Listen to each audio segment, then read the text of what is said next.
এবার শুরু হতে চলেছে দেশের সবচেয়ে বড় মোকদ্দমা আপকি আদালত রজত শর্মার সাথে।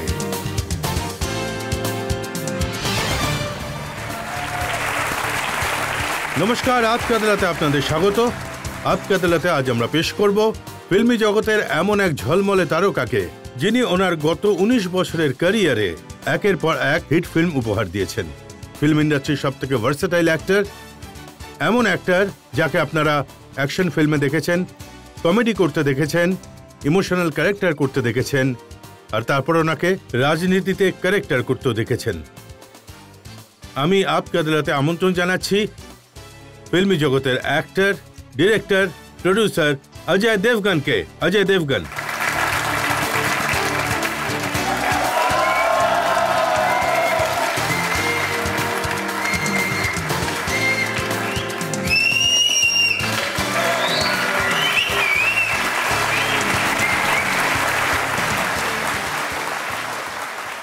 আমরা মোকদ্দমা শুরু করব, সওয়াল জবাব পর্ব শুরু করব, তবে তার আগে আজকের জাজ অংশুল চতুর্বেদী থেকে অনুমতি চাইব আজকের মামলা শুরু করার জন্য।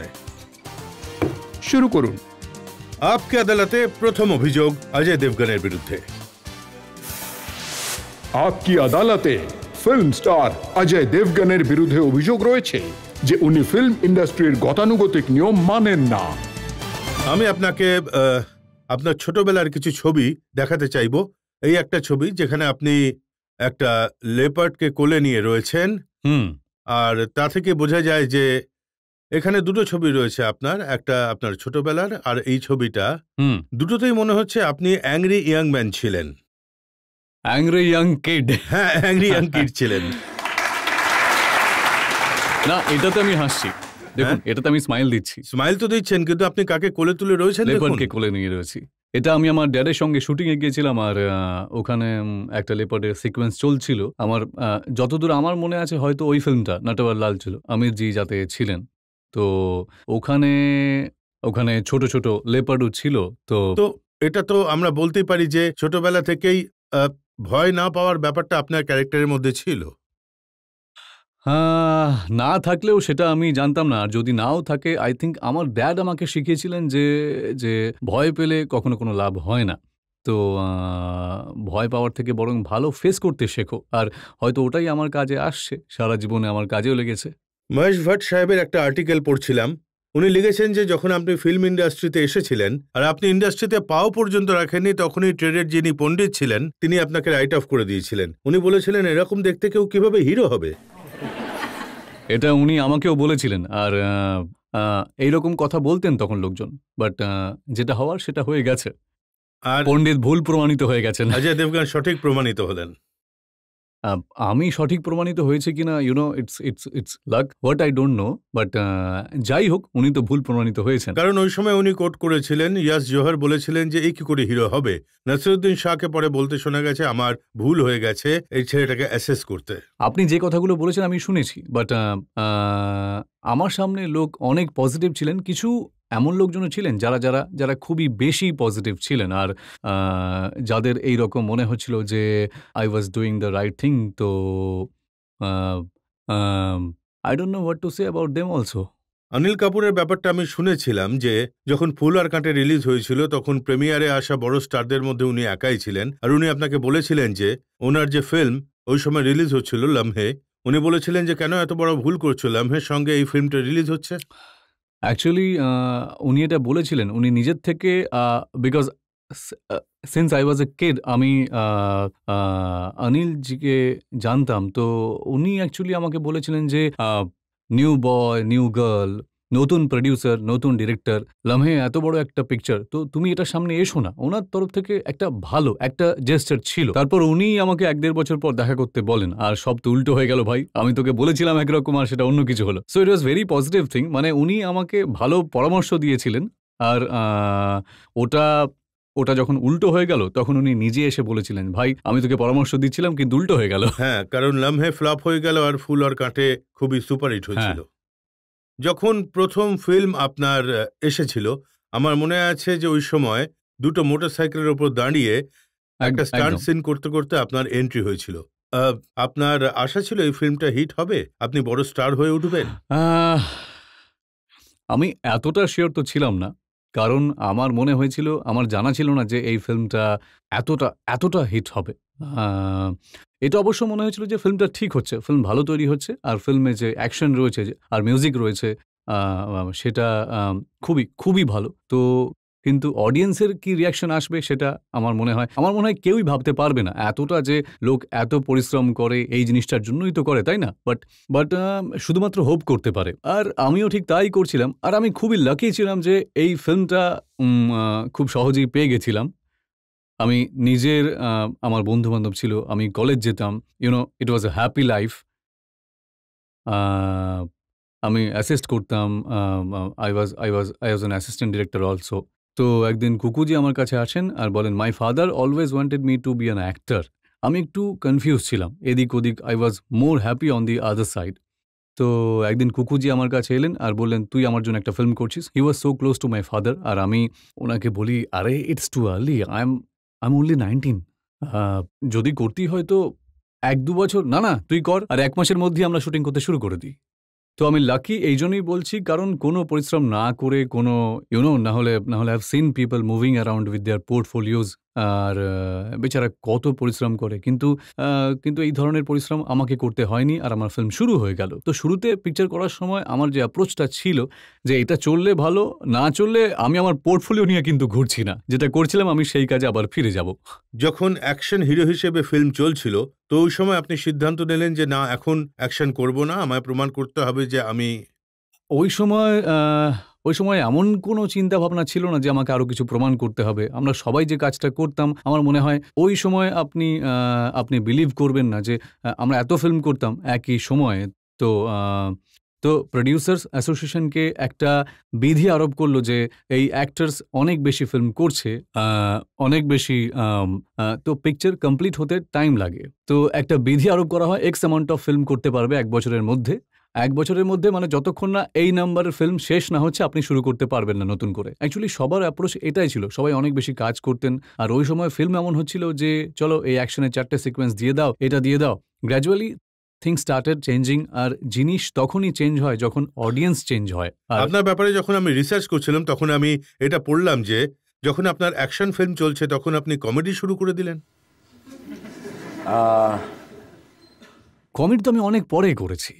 আর যখন কমেডি চলছিল তখন আপনি ইমোশনাল রোলে চলে গেলেন। আই থিঙ্ক এটার মজা হলো আপনি আপনি আপনি একটা জনার থেকে অন্য জনারে যেতে পারেন, আর তারপর আবার ওই জনারে ফিরে আসেন। কিন্তু যখন অ্যাকশন ফিল্ম চলছিল আর আমি কমেডি করতে শুরু করি, তবে আমি অ্যাকশন ফিল্ম ছেড়ে দিইনি।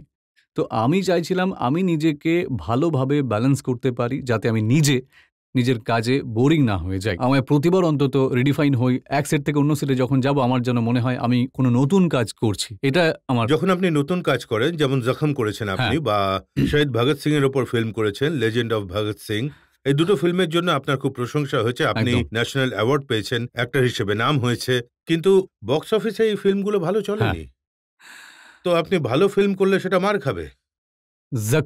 জখম একটু অন্যরকম হিসাবে চলেছে, আর ওটা যে ধরনের ফিল্ম ছিল আর যে অডিয়েন্সকে টার্গেট করেছিল, সেই অডিয়েন্সের জন্য এই পিকচারটা ভালো বিজনেস করেছে। আর লেজেন্ড অফ ভগৎ সিং এর একটা ট্র্যাজেডি ছিল, আমার মনে হয় ওটা সবচেয়ে ভালো ফিল্ম ছিল। আজও লোকজন এসে বলেন it was one of the best film I ever made. But ওই সময় 5টা ভগৎ সিং রিলিজ হয়ে গিয়েছিল। আর আপনি আমার কথা শুনুন, আমার নিজের মনে হয় যে মানে সবসময় মনে হয়েছে যে ইনক্লুডিং মাই সেলফ, আমরা সবাই একটা বাফুন হয়ে গিয়েছিলাম। আরে সবাই একটা কম্পিটিশন করছিল যে এই ফিল্মটা কমপ্লিট করে রিলিজ করতেই হবে। তো তাতেও কোথাও অডিয়েন্সও পুট অফ হয়ে গিয়েছিল, যেগুলো খারাপ ছিল সেগুলো ভালোগুলোকেও চলতে দেয়নি, আর তার ফলে পুরোটা ম্যাস আপ হয়ে যায়। আপনার কি মনে হয় ওই ফিল্মটা যদি একা রিলিজ করতো তাহলে হয়তো... আমার মনে হয়, আর আজও লোক ওই ফিল্মটা বারবার দেখেন আর ডিভিডিতে দেখে থাকেন, আর যারাই দেখেন বলেন যে this is one of the best films I ever made. তো এমন কোনো রিজন নেই যে ওটা একা রিলিজ করলে চলতো না, তাই না? কিন্তু এটা কি আপনার মনের মধ্যে ছিল, এই যে দাগটা লাগলো অ্যাকশন হিরোর, সেটাকে আমি সরিয়ে দিই, হাম দিল দে চুকে সিনেমার মতো ফিল্ম করেছেন যেখানে अगेन আমি বলব যে আমি অনেক লাকি আছি এই ব্যাপারটা। যেমনটা আপনি বললেন যে যখন এটা চলছে তো আপনি অন্যটা করছেন। আ আমি সঠিক সময়ে সঠিক ডিরেক্টরের সঙ্গে আর ওই সঠিক স্ক্রিপ্টের সঙ্গে সঠিক ক্যারেক্টার পেয়েছি।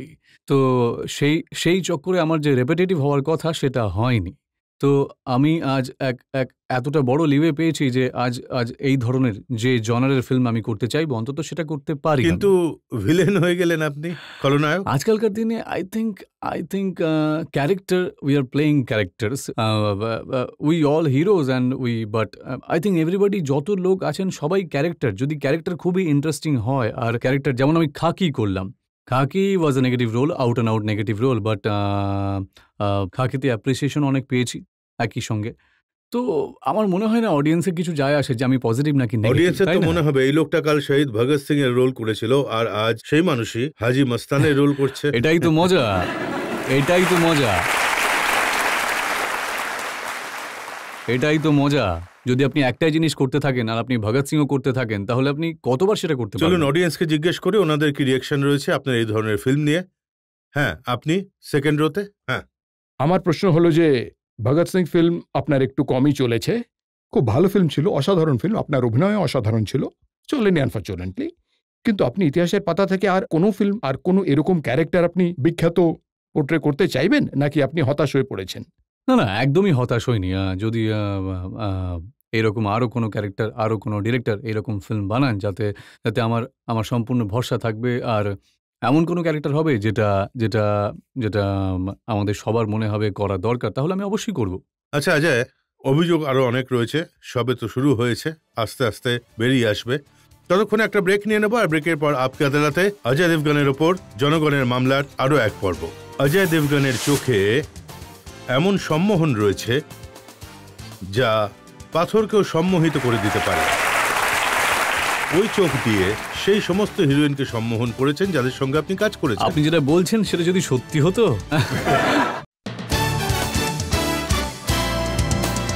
আপকে আদালতে আজ আমরা মোকদ্দমা চালাচ্ছি ফিল্ম স্টার অজয় দেবগনের ওপর। আপকে আদালতে পরবর্তী অভিযোগ। আপকি আদালতে ফিল্ম স্টার অজয় দেবগনের বিরুদ্ধে অভিযোগ হলো যে উনি নিজেই নিজের শত্রু। অজয়, কখনো কখনো এমন মনে হয় যে আপনি নিজে নিজের ঘর ভেঙে মজা দেখেন। কেন?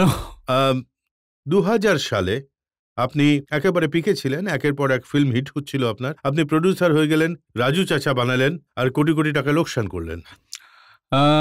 প্রতিটা মানুষই নিজের লাইফে কিছু না কিছু লোকসান করেই থাকে, তাই না? আর রাজু চাচা এমন একটা ফিল্ম যেটাতেও আমিও নিজের লাইফে লোকসান করেছি আর ওটা থেকে আমি অনেক কিছু শিখেওছি। ফিল্ম ভালো ছিল, ফিল্মটা চলেও ছিল, বাট যেটা বাজেট ছিল সেটা এত বেশি ছিল যে ওতে কভার করা যায়নি। তো that was the only film and I have learned out of my mistakes. Mahesh Bhatt Sahab বলেছেন যে অজয় দেবগনকে ওই ফিল্মের দেনা শোধ করার জন্য নিজেকে নিলামে তুলতে হয়েছিল। আমার ভালো লাগে না যে মানে আমার যদি কোনো দেনা থাকে। সবার প্রথম আমি একটাই কাজ করেছি, অনেক বেশি কাজ করে যত তাড়াতাড়ি সম্ভব সবার ধার শোধ করে দিয়েছি। কিন্তু এত কম বয়সে আপনি প্রডিউসার হয়ে গেলেন, ডিরেক্টর হয়ে গেলেন, এমনিতেই আপনি ভালো অ্যাক্টর। কম বয়স মানে 41। বেশি নাকি?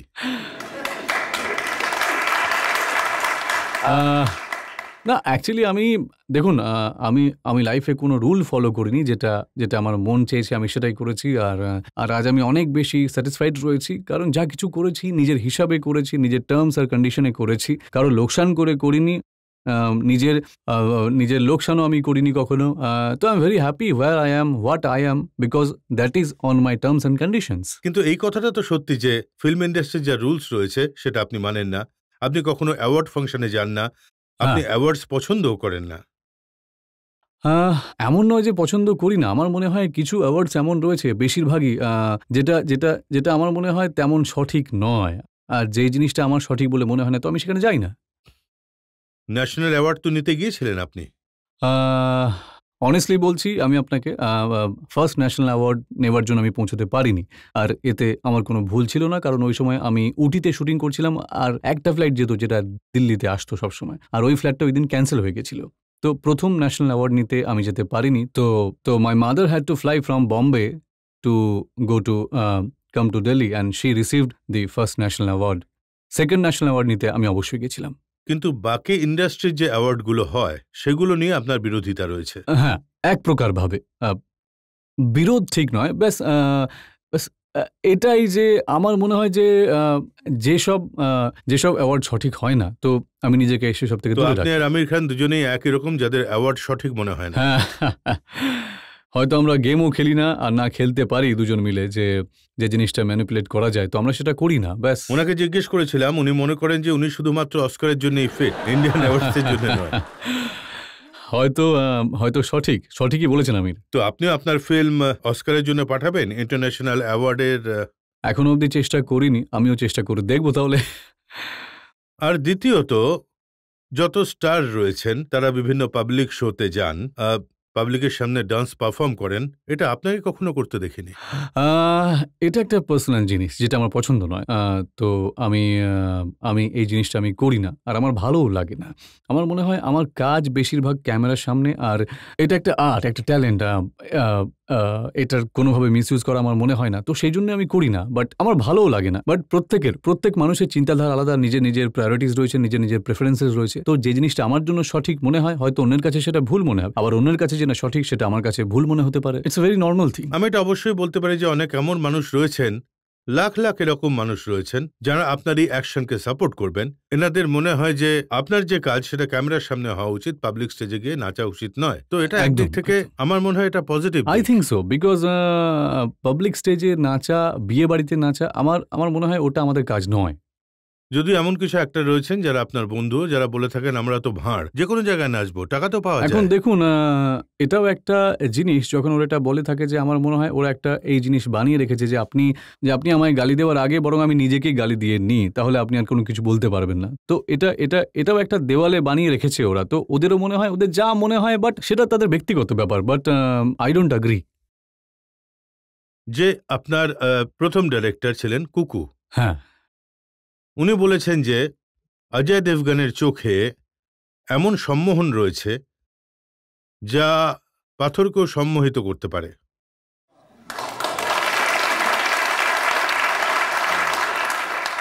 আই থিঙ্ক এটা খুবই বড় আর খুবই সুন্দর কমপ্লিমেন্ট, আর I am very thankful to him for making Phool Aur Kaante. আজ ওই ফিল্ম দিয়ে শুরু করেছিলাম আমি, আর ওনার জন্যই শুরু করেছিলাম আমি। তো এখন এই যে চোখ, যেটার কথা উনি বারবার বলছিলেন, ওই চোখ দিয়ে সেই সমস্ত হিরোইনকে সম্মোহিত করে নিয়েছিলেন যাদের সঙ্গে আপনি কাজ করেছেন।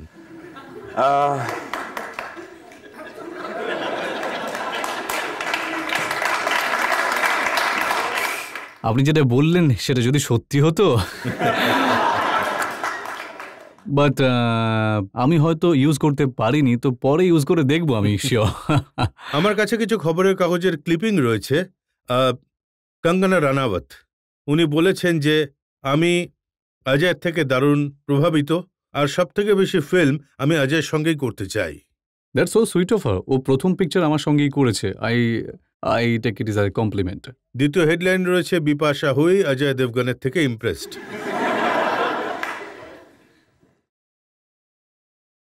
স্যার এইসব হেডলাইন্স কোন? তৃতীয় হেডলাইন রয়েছে অজয় দেবগনের সঙ্গে আমার কেমিস্ট্রি সবচেয়ে ভালো, করিনা কাপুর। আর চতুর্থ, অজয় সব থেকে হাসি খুশি মানুষ, Konkona Sen. I think compliments তো সবারই ভালো লাগে। Thank you. এনাকেও হয়তো আপনি থ্যাংক ইউ বলতে চাইবেন। সব থেকে বেশি দুষ্টু হলেন অজয় দেবগন, আসিন। দেখুন, একটু আধটু মজা তো করতেই হয়, নয়তো আপনি একটা ফিল্মের শুটিং গেলে 70-80 দিন 100-150 লোকের সঙ্গে আপনাকে কাটাতে হয় নিজের ফ্যামিলিকে ছেড়ে দিয়ে। তো আপনি যদি কন্টিনিউয়াসলি কাজ করতেই থাকেন, হাসি ঠাট্টা না করেন, রেপো না তৈরি হয়, যদি if you make everybody comfortable, I think একটা বন্ডিং হয়ে যায়, একটা ফ্যামিলির মতো সবাই হয়ে যান, আর কাজ 70 থেকে 80 দিন ধরে কখন শেষ হয়ে যায় বোঝাই যায় না। আচ্ছা, আমি শুনেছি যে একটা শুটিং এর সময় আপনি করিনা কাপুরকে বলে দিয়েছিলেন ওনার ঘরের মধ্যে একটা অতৃপ্ত আত্মা রয়েছে। এইরকম এক্স্যাক্টলি হয়নি, বাট এইরকম ছোটোখাটো জিনিস তো লেগেই থাকে। ইউনিটে সবাই অন্যকে ভয় দেখায়, মজা করতে থাকে, আর আমরা আমরা এমনই নতুন নতুন জায়গা, আমাদের কাজটাই তো এমন যে আমরা লাকি যে নতুন নতুন জায়গায় গিয়ে শ্যুট করি, আর ওখানে গিয়ে আমরা পৃথিবী দেখি, তো নতুন নতুন গল্পও তৈরি হয়ে যায়। ওইসব হিরোইনদের কথা আমি বুঝতে পারছি, ওদের কমপ্লিমেন্টও বুঝতে পারছি, কিন্তু কাজলের সঙ্গে যখন কাজ করেন ওনাকেও কি ভয় দেখান? না না, একদম নয়, মার খেয়ে যাবো।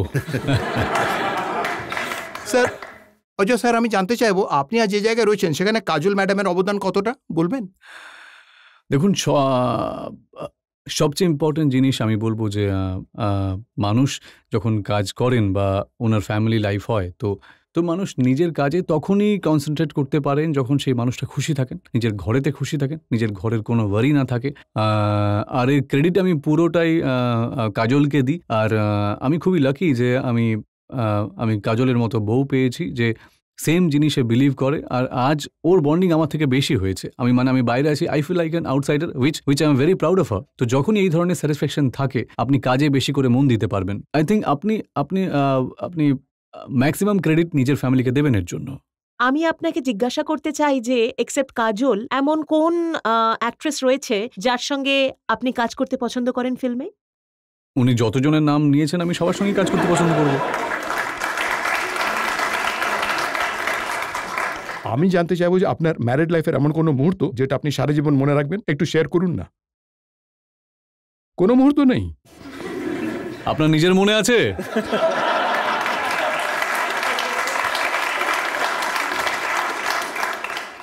আপনি বলেছিলেন যে চোখের সম্মোহনকে ইউজ করবেন, কিন্তু এই সম্মোহনকে ইউজ করেই তো আপনি কাজলের মন জিতেছিলেন। এখন ওটা মনে নেই কি করে হয়েছে, বাট এইরকম কোনো ইন্টেনশন ছিল না ইউজ করা তো শিখে নিয়ে আমি আগে, কারণ অন্তত ইউজ করার হলে যাতে সেটা ইউজ করতে পারে মানুষ। এখন আরো একটা ব্রেক নিয়ে নেবো, আর ব্রেকের পর আপকি আদালতে অজয় দেবগনের ওপর জনগণের মোকদ্দমার আরো এক পর্ব। আপনি অন্যদের ভয় দেখান, কাউকে ভূতের ভয় দেখান, কাউকে বাঁদরের ভয় দেখান। আমার ভয় লাগে না। উনি জিজ্ঞেস করছেন কাজলকে ভয় পান কিনা। আমি নয়, ও নিজে এসেই মারবে।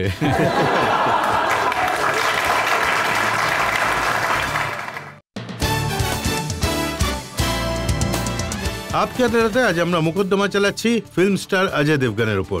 আপকি আদালতে পরের অভিযোগ। আপকি আদালতে ফিল্ম স্টার অজয় দেবগনের বিরুদ্ধে অভিযোগ হলো যে উনি কুসংস্কারে গ্রস্ত। আমি আপনার একটা ইন্টারভিউ পড়ছিলাম যেখানে 16 বছর আগে আপনি একজন জার্নালিস্টকে ফিল্ম জানের সেটে বলেছিলেন যে আপনি খুবই সুপারস্টিশিয়াস, আর আমি আমার ফিল্ম রিলিজ হওয়ার আগে নিজের ফিল্ম বা রোলের ব্যাপারে কথা বলি না। এইরকম আমি কখনো করিনি, আর আই থিঙ্ক ওটা কোনো ভুল ইনফরমেশন। এটা একটা এত বড় ইন্টারভিউ উনি ছেপেছেন যেখানে উনি পুরো ডিটেল লিখেছেন কিভাবে আপনি বলেছেন। জানি না, 16 বছর আগে আমার আর কিছু মনেও নেই, বাট আমি সত্যি করে অন্ধবিশ্বাসী নই, কিন্তু এটা কি সত্যি আপনার এই সব ব্যাপারে বিশ্বাস আছে? আগে না, আমি আমার ফিল্মের ব্যাপারে সব সময় কথা বলতাম, আর এখনো করি যতটা করার। তো আপনি আপনার নাম কেন পাল্টালেন? আপনার নাম তো বিশাল ছিল। বিশাল নাম বদলেছি, তার পেছনে তেমন কোনো রিজন ছিল না। ওই সময় যখন ফুল অর কাঁটা রিলিজ হচ্ছিল, তো 3 জন বিশাল লঞ্চ হয়েছিল, 3টে ছেলে ছিল। তো this was my dad's decision. তো দেখো, you should change your name, কারণ অনেক কনফিউশন হয়। তো আমি আমার বেছে নিয়েছি নামটা, বাট না কাউকে জিজ্ঞাসা করে, না এরকম কোনো এর সঙ্গে ভাগ্য বা জ্যোতিষের কোনো সম্পর্ক নেই। না না, একেবারে। আর সম্প্রতি আপনি দেবগনের স্পেলিং থেকে এ সরিয়ে দিয়েছেন। এটা my mother wanted me to do that, because উনি অনেক দিন ধরে বলে আসছিলেন, কয়েক বছর ধরে বলে আসছিলেন, আর আমারও খুব অকওয়ার্ড লাগছিল যে এটা করলে আপনি আবার প্রশ্ন করবেন, ঠিক কিনা। তো বাট ইভেনচুয়ালি আই সেড ওকে, ঠিক আছে, তাই হোক। কিন্তু কোনো লাভ হয়েছে এই নাম পাল্টে দিয়ে? সেটা আমি জানি না, আমি রিয়েলি জানি না। আর এটা আমি পড়েছি যে একটা ফিল্ম ছিল আপনার, ওটার নাম আপনি বদলে দিয়েছেন, मैं तुम और हम ছিল, ওটার নাম বদলে আপনি ইউ মি আর হাম করেছিলেন। না, শুরু থেকেই ইউ মি আর হাম ছিল।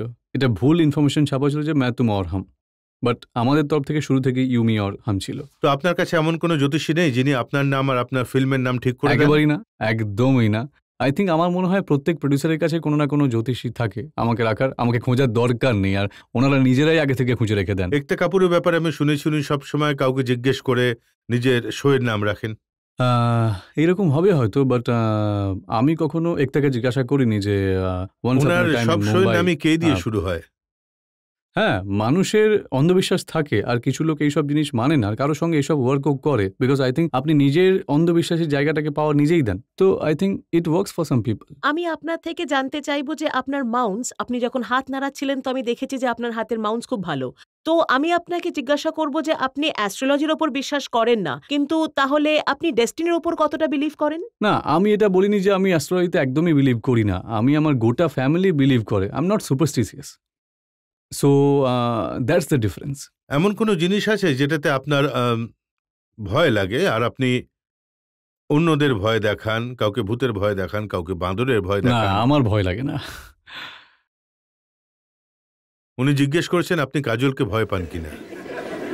আমি নয়, ও নিজে এসেই মারবে।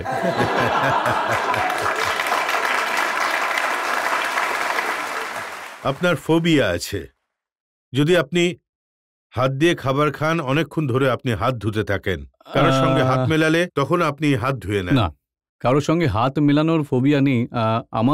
আমার খাওয়ার একটু ফোবিয়া অবশ্যই আছে। I don't really touch food which is oily, আর আমার মনে হয় যে স্মেল রয়ে যাবে, বাট এটা হয়ে থাকে ফোবিয়া, বাট হাত মেলানোর কোনো ফোবিয়া এতে তো লেখা রয়েছে লম্বা নখ থাকা মেয়েদের সঙ্গে হাত মেলাতে আপনি পছন্দ করেন না। এইসবও লেখা রয়েছে। আজকাল তো সবার নখই লম্বা হয়, তাহলে কি করব? না, শুধু খাওয়াতেই রয়েছে, আর এর বাইরে আর কিছু নয়। আপকে আদালতে আজ আমরা মোকদ্দমা চালাচ্ছি অজয় দেবগনের ওপর। একটা ব্রেক নিয়ে নেবো, আর ব্রেকের পর আপকে আদালতে জনগণের মোকদ্দমার আরো এক পর্ব। আপনি কাজের ব্যাপারে লেজি নাকি শুধু প্রমোশনের ব্যাপারে লেজি? I think promotion. কাজের ব্যাপারে আমিও লেজি, কিন্তু তাও আমি কাজটা সম্পূর্ণ করি, উপায় নেই।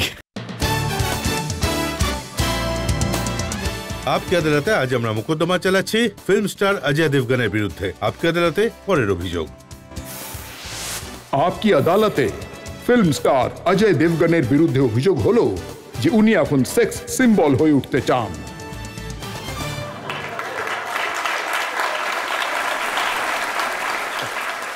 অজয়, এই কথাটা তো ঠিক যে ছোটবেলা থেকে আপনার ফিটনেসের, অ্যাকশনের খুব ভালো শিক্ষা দেওয়া হয়েছিল। হ্যাঁ, বলতে পারেন আপনি। আর আমি এটাও পড়েছি যে আপনাকে ভোর 4টের সময় উঠতে হতো, আর 4টের সময় নয়, তবে 5টা-6টার সময় ড্যাড উঠিয়ে বের করে দিতেন, আর খুব পরিশ্রম করাতেন। হ্যাঁ, ওই সময় আমিও লুকিয়ে ঝুঁকিয়ে আড়ালে গিয়ে করতাম না ঠিকই, তবে উনি ওনার তরফ থেকে চেষ্টা করতেন। প্রতি বছর একটা করে হিট ফিল্ম দিয়েছেন, ভার্সেটাইল রোল করেছেন, আলাদা আলাদা ধরনের কাজ করেছেন, কিন্তু তা সত্ত্বেও অজয় দেবগনকে নাম্বার 1, নাম্বার 2 এর ক্যাটাগরিতে মানা হয় না। আমার মনে হয় এতে নিজের যে প্রমোশনটা একটু বেশি করতে হয়, সেটা আমি কখনো করি না। হয়তো এটাই রিজন হবে, অন্য কোনো রিজন তো আমি দেখতে পাচ্ছি না। কারণ যদি কাজ আর ফিল্ম আর সাকসেস এইগুলোকে রেখে দেন, তাহলে সেটা সামনেই রয়েছে। তো এর বাইরে আমার তো মনে হয় না অন্য কোনো রিজন থাকবে। তো প্রমোশন কেন করেন না?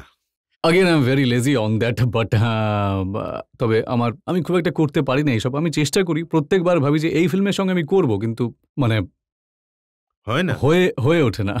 আপনি কাজের ব্যাপারে লেজি নাকি শুধুই প্রমোশনের ব্যাপারে লেজি? I think promotion. কাজের ব্যাপারেও আমি লেজি আছি, কিন্তু আমি নিজের কাজটা তো সম্পূর্ণ করি, কোনো উপায় নেই। যবে আপনার বিয়ে হয়েছে তারপর থেকে আপনি তো অনেক ফিল্ম করেছেন, কিন্তু কাজল কিন্তু এত ফিল্ম করেনি। না, এর রিজন কি? আপনি ওনার উপর রেস্ট্রিকশনস লাগিয়ে না, দিয়েছেন কিছু? একেবারেই নয়। আপনি যদি দেখেন কাজল বিয়ের আগেও যত ফিল্ম করতো, বিয়ের পরেও তত ফিল্মই করেছে। ও 1-1.5 বছর অন্তর একটা পিকচারই তো করে 1-1.5 বছরে। তো এটাও নিজের ব্যাপার। আপনার ইমপ্রেশন খারাপ হয়ে যায়। আর আমি আর কি করতে পারি এখানে? আর বডি বানানোর জন্য খাওয়া দাওয়ার দিকে খেয়াল রাখেন? হ্যাঁ,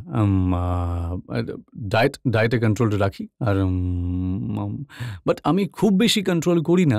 প্রতিদিন আমি রেগুলারলি খাই, কম তেলযুক্ত খাবার খাই, বাট বেশি রাত হলে দেন লো কার্ব ডায়েট খাই। আমি এটাও পড়েছি যে আপনি খুব ভালো কুক, ওয়ান্ডারফুল কুক। আপনি মোগলাই খাবার আপনি খুব ভালো বানাতে পারেন। আমি সব ধরনের খাবারই ভালো বানাতে পারি। কন্টিনেন্টালও বানাতে পারি, মোগলাইও বানিয়ে ফেলি, কন্টিনেন্টালও বানাতে পারি, আর চাইনিজও বানাতে পারি আমি। আর ওসব খেয়েও এরকম চেহারা থাকে? হ্যাঁ, কারণ ওটা সপ্তাহে 1বার, 2 সপ্তাহে 1বার বা 15 দিনে 1বারই খাই, তো এটুকু খাওয়া তো হয়, তাই না? এমন কোনো খারাপ অভ্যেস আছে যেটা আপনি ছাড়তে চান? আমি জানি না আমি ছাড়তে চাই নাকি ছাড়তে চাই না। I am little confused about that. মাঝে একবার চেষ্টা করেছিলাম, তবে সফল হতে পারিনি। বাট একটা স্মোকিংয়ের অভ্যেস রয়েছে আমার।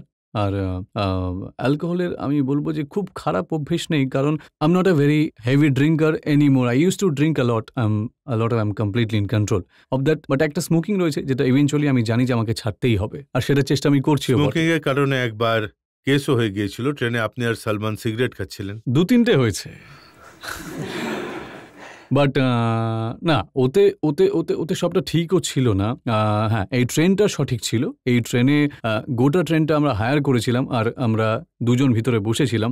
বাট আই নো ইট ওয়াজ রং। এছাড়া 2-একটা যে কেস হয়েছিল ওটা আই থিঙ্ক ওটা বাইরে থেকে ওনারা ছেপে দিয়েছিলেন, কারণ লোকেশন অন্য ছিল, আর সেই জন্য তো চেষ্টা চলছে নাকি আপনি ছেড়ে দিয়েছেন এখন? তো না, সেটা এখন দোটানার মধ্যে রয়েছে। তবে জানি ধীরে ধীরে আমাকে অবশ্যই চেষ্টা করতে হবে, জানি। অজয়, আপনাকে সব ধরনের প্রশ্ন করেছি, নানান ধরনের অভিযোগ এনেছি, আর আপনি খুব খুশি মনে আর খোলাখুলি সব প্রশ্নের উত্তর দিয়েছেন। এবার একটা ব্রেক নিয়ে নেবো, আর ব্রেকের পর শুনবো আপকে আদালতে আজকের জাজের রায়। যেটা আদালতের রায় সেটাই ফাইনাল রায় হয়, আর আমি আমি আমি সেটা অ্যাকসেপ্ট করছি। Welcome back. আপকে আদালতে আজ আমরা জনগণের তরফ থেকে মোকদ্দমা চালাচ্ছিলাম অজয় দেবগনের ওপর। অজয় দেবগনকে আমরা জিজ্ঞেস করছিলাম ওনার অ্যাক্টিং এর ব্যাপারে, ওনার বদলে যাওয়া রুলস এর ব্যাপারে। ওনাকে জিজ্ঞেস করলাম প্রডিউসার হিসেবে, ডিরেক্টর হিসেবে ওনার ফিলিংস এর ব্যাপারে, আর অনেক প্রশ্ন করলাম ওনার পার্সোনাল লাইফ নিয়েও। এখন সময় হলো আপকে আদালতে আজকের জাজ অংশুল চতুর্বেদীর রায়ের। আজকের ডিসকোর্সের পর আমার মনে হয় 3টে কোর পয়েন্টস আছে যা নিয়ে কথাবার্তা হয়েছে, সেসব বিবেচনা করে। প্রথম কথা হলো যে ওনার মধ্যে সাহস রয়েছে অ্যাকসেপ্ট করা যে উনি সহজেই কাজ পেয়েছেন। এমন লোক বলিউডে খুব কমই আছেন যারা বলেন যে আমি ব্রেক খুব সহজেই পেয়ে গেছি। আর আমরা দুটো কথা বলেছি, that you got in easily, অ্যান্ড উনি বলছেন যে এর ক্রেডিট যাচ্ছে আমার সিচুয়েশনের, মানে আমার ব্রেক আমি সহজেই পেয়েছি। আর যখন আমরা বলছি যে ওনার অনেক আলাদা আলাদা ধরনের জনরাজের প্রোফাইল রয়েছে, তখনও উনি বলছেন যে আমি সঠিক সময় সঠিক ডিরেক্টর পেয়েছি, সঠিক রাইটার পেয়েছি, আর এই কারণেই সত্যি I was able to move out and I was not typecast. দ্বিতীয় কথা, উনি বলেছেন একটা ফিনান্সিয়াল কনটেক্সটে ধার বাকি রাখতে ওনার ভালো লাগে না, কিন্তু এই কথাটা আমার মনে হয় ওনার পুরো মানে 20 বছরের প্রফেশনাল ডোমেনে এই কথাটার প্রমাণ রয়েছে। বিকজ ইন্ডিভিজুয়ালিও বলিউডে কারো কাছে ধার উনি নিয়ে থাকুন বা কারো কাছে মাথা নত করেছেন এমনটা আমরা অন্তত দেখিনি। এটা সব ক্ষেত্রেই বলছি, শুধু টাকা পয়সার ক্ষেত্রে নয়। আর তৃতীয় কথা হলো, আপনি যে চার্জেস দেওয়ার চেষ্টা করছিলেন তাতে যদি দেখা যায় 20 বছরের মানে সিনেমাটিক ক্যারিয়ারের পর চার্জেস খুঁজতে হয় ওনার ওপর লাগানোর জন্য আর কি, এটাও একটা নিজের সপক্ষে স্টেটমেন্ট বলতে পারেন। কন্ট্রোভার্সি আর অজয় দেবগন 20 বছরে মিডিয়ার তরফ থেকে আমি বলবো যে যদি আরও হতো তো আমার পক্ষে সহজ হতো, কিন্তু কন্ট্রোভার্সি মানে পাওয়াই যায়নি। অ্যান্ড দেয়ারফোর উনি যে কথাটা বারবার বলেছেন যে আমি নিজের টার্মস অনুযায়ী সব কিছু করি, উনি আপনার এই যে মোকদ্দমা সেটাও বাই লার্জ নিজের টার্মস অনুযায়ী হ্যান্ডেল করেছেন। And we really don't have a choice ওনাকে সসম্মানে মুক্ত করা ছাড়া। Thank you. Thank you so much. Thank you. আচ্ছা অজয়, আপনি কিছু বলতে চাইবেন আদালতের রায়ের পরিপ্রেক্ষিতে? কোনো ফাইনাল কমেন্ট? যেটা আদালতের রায় সেটাই ফাইনাল রায় হয়, আর আমি সেটা অ্যাকসেপ্ট করে নিচ্ছি। আমি এই প্রত্যাশা নিয়ে, এই বিশ্বাস নিয়ে যে অজয় দেবগন এইভাবেই ভার্সেটাইল রোল করতে থাকবেন, আলাদা আলাদা রূপে জনগণের সামনে আসবেন, জনগণের ভালোবাসা উনি পাবেন, এইভাবেই একটার পর একটা সিঁড়ি বেয়ে উনি উঠতে থাকবেন। এই শুভকামনার সাথে আজকের শো এখানেই শেষ করছি। আগামী সপ্তাহে আবার দেখা হবে এক নতুন ব্যক্তিত্বের সঙ্গে। ততক্ষণের জন্য নমস্কার।